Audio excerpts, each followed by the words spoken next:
बिस्मिल्लाहिर्रहमानिर्रहीम। शुरू अल्लाह के नाम से जो बड़ा मेहरबान नहायत रहम करने वाला है। तो अस्सलाम वालेकुम व्यूअर्स, कैसे हैं आप? इंशाल्लाह ताला मेरी यूट्यूब फैमिली अल्लाह पाक के फजल करम से बखैरियत होगी। तो आज मुहर्रम शरीफ के लंगर बन रहा है। तो लंगर में हम बना रहे हैं खीर बनेगी बड़ी ज़बरदस्त, बहुत टेस्टी रबड़ी खीर बनेगी जो कि बहुत टेस्टफुल होगी, मज़ेदार होगी इंशाल्लाह ताला, झटपट बनेगी और बहुत यूनिक होगी। तो इसके लिए सबसे पहले मैंने ले लिया है 8 किलो दूध।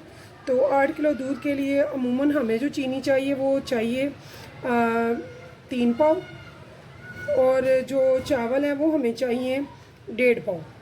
तो हमने क्या किया, हमने चावल ले लिए हैं पाव यानी कि 250 ग्राम, और चीनी ले ली है आधा किलो। ठीक है, तो आगे चल के मैं आपको बताती हूँ कि मैंने चावल थोड़े क्यों लिए हैं। और ये चावल जो है ये शॉर्ट वाले हैं, फुल वाले चावल नहीं हैं, ये जो खीर में यूज़ होते हैं वो वाले हैं।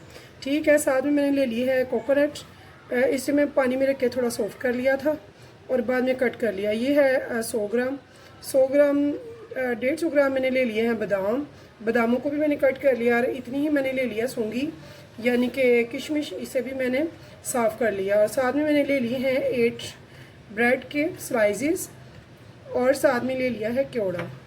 तो चलते हैं चूल्हे की तरफ। सबसे पहले हमने क्या करना है, एक ले लेना है देगची, एक देगची लेनी है, उसमें हमने डालने हैं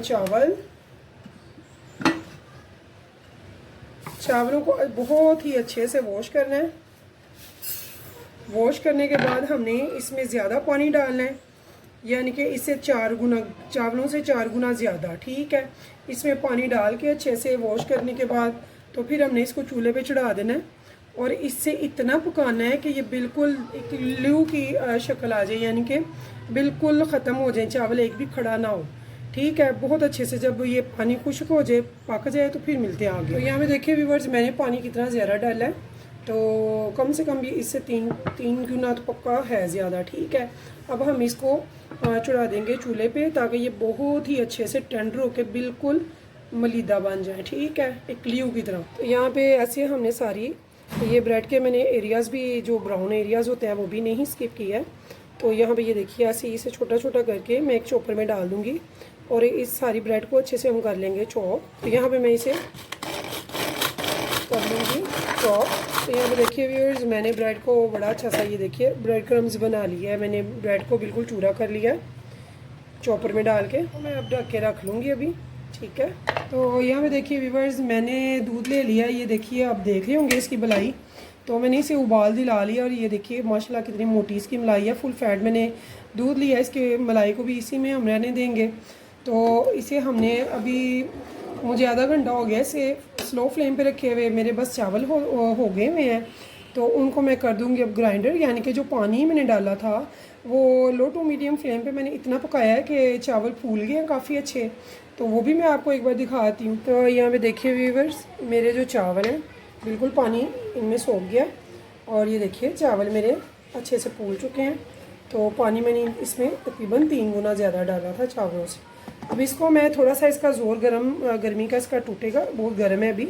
तो फिर मैं इनको 5 मिनट बाद ग्राइंडर करके तो दूध में डालूँगी।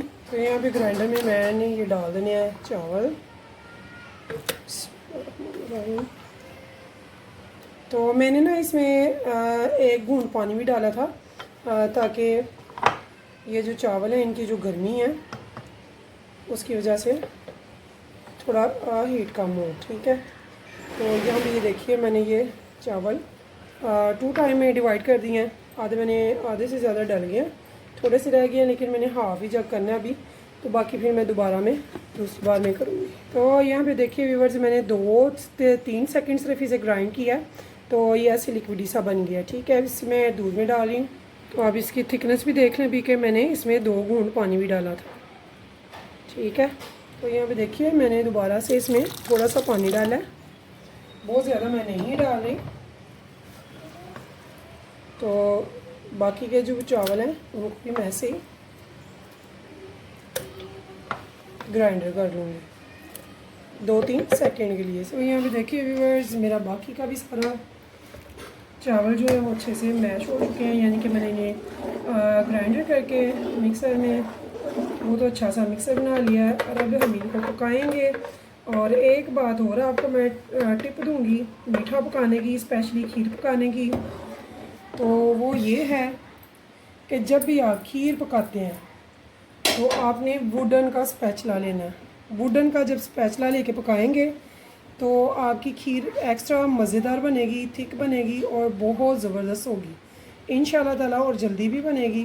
तो आपने जब भी लेना है मीठा बनाना है खीर में तो आपने इसके लिए वुडन का ही यूज़ करना है स्पैचुला, ठीक है। तो अब हम इसे लो टू मीडियम से थोड़ा सा ऊपर लेके आते हैं आंच को, यानी कि मीडियम पे। तो मैं इसे अब मीडियम पे पकाऊंगी। अगर आपके पास टाइम है तो फिर आप पकाएं लो टू मीडियम पे, बहुत ही ज़बरदस्त और बहुत टेस्टफुल ये खीर बनेगी इंशाल्लाह। तो यहाँ पे देखिए व्यूअर्स, मुझे 1 घंटा हो गया इसे पकाते हुए मीडियम फ्लेम पे। तो इस टाइम पे हमने क्या करना है, जो हमने ब्रेड को चूरा बना के रखा था वो इस टाइम पे हम इसमें ऐड कर देंगे। ये जहन में रखें, हमने इसमें कुछ भी नहीं डाला, चीनी भी नहीं डाली। चीनी भी हम बिल्कुल अभी डालें तो फिर ये जोश में रहता है और ऊपर आता है ज़्यादा दूध। जब हम मीठा बनाते हैं तो चीनी हमेशा पहले नहीं डालते हैं। तो चीनी किस टाइम डालते हैं वो भी मैं आपको सारा इंशाल्लाह ताला बताऊंगी। तो यहाँ पे देखिए व्यूअर्स, अभी मुझे 15 मिनट हुए हैं माशाल्लाह से ब्रेड का चूरा डाले तो ज़बरदस्त इसकी थिकनेस आ रही है। तो यकीन माने जब आप ये खीर बनाएंगे तो ऐसे लगेगा जैसे आपने खोया मलाई डाल के बनाई है, बहुत टेस्टफुल होगी इंशाल्लाह। तो यहाँ पे मैं एक चीज़ डालूँगी, वो मैं अब बताती हूँ आपको। तो यहाँ पे व्यूअर्स मैं ले रही हूँ कॉर्नफ्लोर।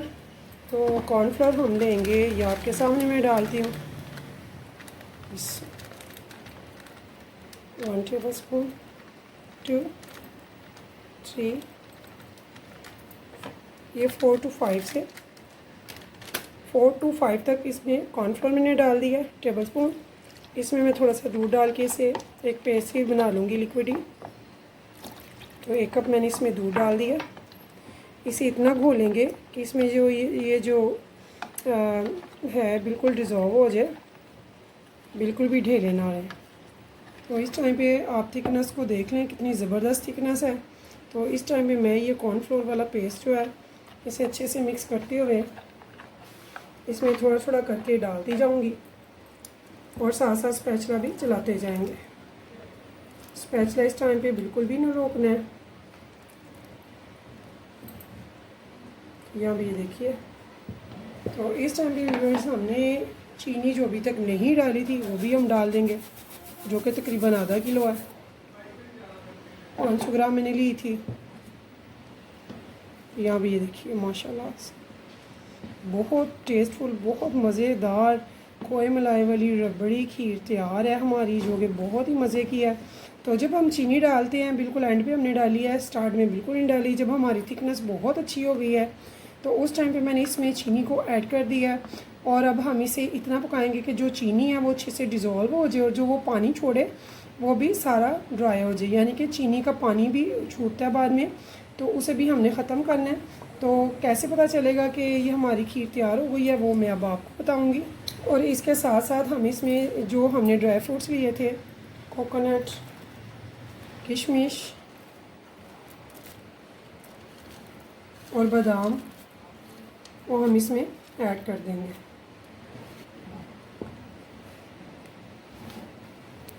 और अब हम फ्लेम कर लेंगे हाई।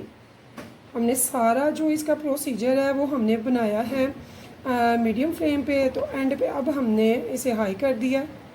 और ये तकरीबन मुझे 1.5 घंटा टोटली लगा है। 1 घंटा मैंने इसे स्टार्ट में पकाया है। 1 घंटे के बाद जब थोड़ी सी हल्की सी थिकनेस आई है तो फिर उसके बीच मैंने ब्रेड के जो चूरा है वो डाला है और 15 मिनट में ये रेडी हो गई, यानी कि बहुत अच्छी थिकनेस हो गई। तो देखिए व्यूअर्स, बहुत ही अच्छी सी हमारी जो खीर है माशाल्लाह से रेडी है। 1 घंटा मैंने पहले पकाई थी, तो 1 घंटे के बाद यानी कि चावल का डाल के अमेज़ा, तो 1 घंटा मैंने पकाई है। 1 घंटे के बाद मैंने इसमें ब्रेड का चूरा डाला है और 15 मिनट के बाद माशाल्लाह इसकी थिकनेस बहुत ज़बरदस्त हो गई है। 15 मिनट के बाद मैंने इसमें 5 टेबल स्पून डाले हैं कॉर्नफ्लोर के, थोड़े से दूध में 1 कप में डिज़ोल्व करके। तो अब कॉर्नफ्लोर के बाद मैंने साथ ही इसमें चीनी डाल दी है 500 ग्राम और साथ में ड्राई फ्रूट्स भी डाल दिए हैं। जो ड्राई फ्रूट जितने आपको पसंद हो, इसकी क्वांटिटी फ़िक्स नहीं है। तो मैंने 100 ग्राम मैंने सब कुछ लिया और बादाम मैंने लिए हैं 150 ग्राम। तो आपकी अपनी चॉइस है, जो पसंद हो जितना पसंद हो ड्राई फ्रूट आप डाल सकते हैं।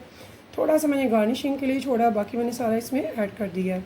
तो अब इसकी राइट कंसिस्टेंसी क्या है वो मैं आपको बताऊंगी कि चीनी जो पानी छोड़ती है और जब हमारी रेडी हो जाएगी खीर तो उसकी क्या पोजीशन होती है।